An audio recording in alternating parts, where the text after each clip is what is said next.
This week we're talking about all the new details revealed about Star Wars Galaxy's Edge. Plus, more celebration panels and guests, an interview with EK Johnston, and we get our hands on some priceless Star Wars props. They're worthless now. They're covered in our germs. How do we still have these jobs? How do we still have these germs? This is the Star Wars Show. From the Lucasfilm headquarters in San Francisco, here's your hosts, Andi and Anthony. Hello and welcome to the Star Wars Show, a show that has listened to all of the noise on the internet, read all the comments in our videos, and is finally ready to answer your most asked question. Will Wilford Brimley ever reprise his role as Noah from Ewoks: The Battle for Endor? That's not what I was going to say. Okay, well, what is more important than answering that question? Well, for starters, for starters, can we get Wilford Brimley back into a book? Maybe an action figure. I'm not picky. Teak has an action figure. Why can't Noah? Hashtag Black Series Noah 2019. Just gonna go to the news now. Think about it.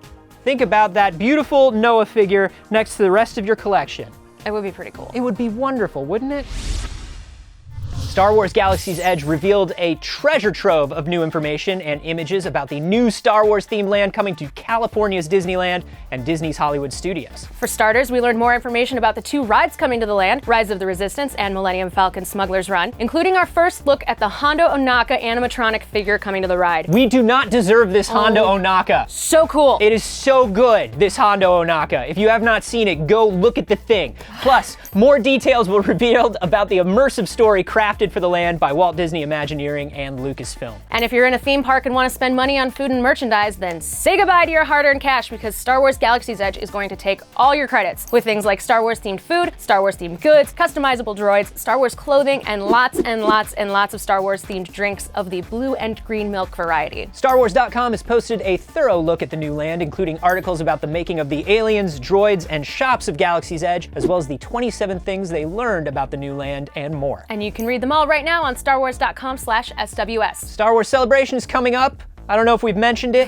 And what would Celebration be without panels? And this year there are going to be animation panels galore. We are talking not one, not two, but 3 animation panels. First up, join Dave Filoni and special guests for a family reunion of sorts during the Star Wars Rebels Remembered panel, where they're going to take a look back at the Ghost crew, their adventures, and the unforgettable friendships they forged on and off camera. On Monday, April 15th, join the Resistance with a special glimpse at the upcoming 2nd season of Star Wars Resistance, with executive producers Justin Ridge, Athena Portillo, Brandon Auman, and members of the cast, including Christopher Sean, Susie McGrath, Scott Lawrence, Myrna Velasco, and Donald Faison. But you will not want to miss out on Sunday, when Dave Filoni and other special guests join to celebrate the return of Star Wars: The Clone Wars, as they share an exclusive peek at things to come. And what would a Star Wars Show news segment be without more Star Wars Celebration guest announcements? That's right, more Star Wars celebrities will be coming to Celebration, including Paul Bettany from Solo, Riz Ahmed from Rogue One, and Hermione Corfield from The Last Jedi. For more information on all the panels and guests coming to Celebration, check out StarWarsCelebration.com. Finally this week, lots of Kevin Ewok, what are you doing here?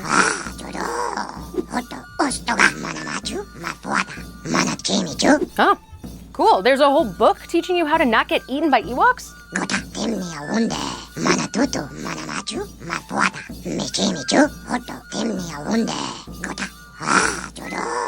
You wouldn't eat us, would you, Kevin? Well, thank you, Kevin. And for more breaking news from around the galaxy, check out StarWars.com/SWS. Yep. This really changes our entire dynamic. I want you to know that. We are in a deeply serious, undisclosed location with Madeline, the Lucasfilm archivist who keeps all of the deepest, darkest secrets and coolest artifacts. And today we're looking at some stuff from The Force Awakens. Which of them can I pick up? Should I pick this up just for camera? I'll hold that for you. Should I pick that up? Let's start with this. Yeah, one. let's start with Ray's space water bottle. I can hold it for you if You you can want to have show. the raised space water. This particular water bottle is actually made from a real glass water bottle. This top, when it comes off, what you can barely see inside is they actually used a real water bottle to make it. Daisy Ridley on set, just taking little nips here and there. So we've got Finn's blaster. She doesn't even ask. This is a new design. This is a resistance blaster specifically for the new era. This particular one is an interactive weapon. Would you like to see what this particular weapon does? I mean, sure. So, first of all, we have a light up blaster. Go ahead and pull the trigger. Oh, that's cool. Oh, you have got to do this. That's cool. This is an airsoft rifle to give that actors that feeling of the recoil. Yes, I like that. So we also here have the compressor from the Millennium Falcon. Yes. This is where she does all of her DIY electronics experiments and learning to code. You can install emulators on this and run classic video games. Sure. We'll go with that. So these are Hero lightsaber hilts. We have a workshop that is dedicated specifically to manufacturing raw material to finished product. In this instance, some of these lightsabers would be made that way as well. These dice are different. Those are Earth dice. These are earthy looking Earth dice. In the Millennium Falcon cockpit of A New Hope, there's a very split-second scene where you see dice hanging. Because it was such a quick shot, you never saw the details of them. In The Force Awakens, the prop team was tasked with coming up with some dice that would be an homage to those original dice. I'm holding the real one. You're holding a Han Solo blaster. So you'll notice that on this particular one, there's actually a kickback here. Whoa! Can anyone think of why they may want that piece of action to be included? Stops the actor from saying pew pew. Sure, although some can't resist. Taking a look at this Rey scavenger costume, her head wrap, it's actually a shirt. So the neck of her shirt is actually what is over her eyes, and then the sleeves are what you see wrapped around the top of her head. That's interesting because I've talked to a lot of costumers who are trying to figure out how she did her head wrap. Really, all you need is a long sleeve t-shirt and just wind up the sleeves. Well, everybody pick out your helmet that you want to wear for the close to this segment. Which helmet do you want? You get first pick. This is, no. Nice try though. Yeah, Well, nice thank you try. anyway. This was really amazing. Hopefully we'll be back soon to see some more. Sounds great.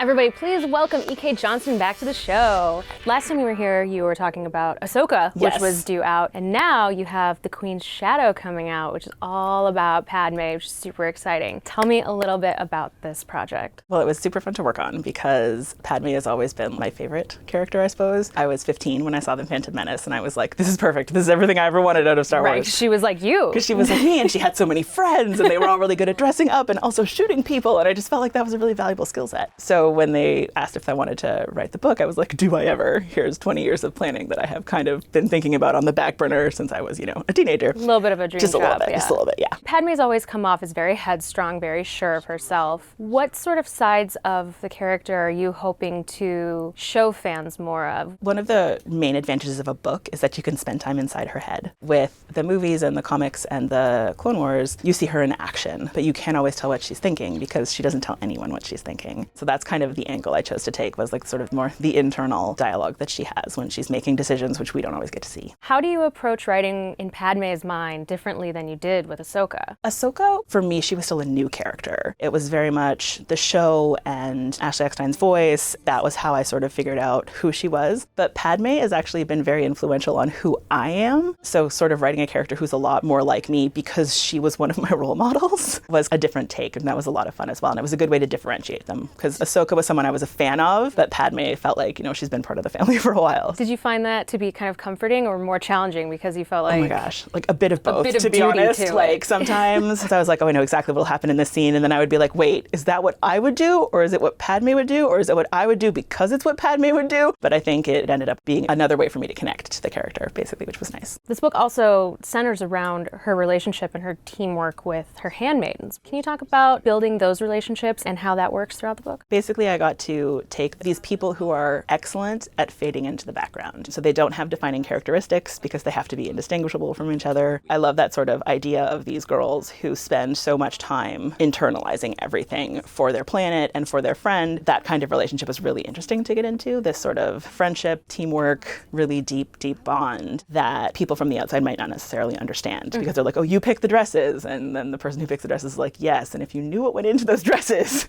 you would understand why it's important which one she's picking and which accessories she's wearing and which makeup she's using at the time. So that it goes was even that deep. Oh yeah, I weaponized everything. If it that's was awesome. available and people have ever made fun of a girl for doing it, I turned it into a weapon in this book. All right, my last question is probably my most important question. Okay. How much Jar Jar is in this book? There's a little bit of Jar Jar. Yes! Cool! By request, there was a little bit of Jar Jar. He's a very prominent man on I was going to put him Naboo. in anyway, but then there was a note that was like, could you please put in Jar Jar? Well, I'm stoked. I love it. Thank you so much for coming by. problem. Thank you so Can't wait much. to read it. You're watching the Star Wars show.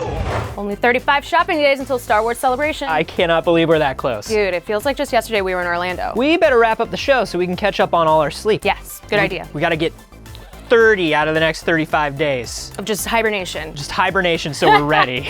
Remember to like the video, subscribe to the channel, follow us on Twitter, Facebook, and Instagram, and be cool, my babies. Thanks for watching, and may the Force be with you. So nap time now. Yeah, Okay, just bye. hyperbaric chamber the next 33 days. 3 animation panels. Pack up that Pepsi Jar Jar. Friendships that were forged. They're but a good dude. Wow. There's here. There's not one. There's here? There's here. What?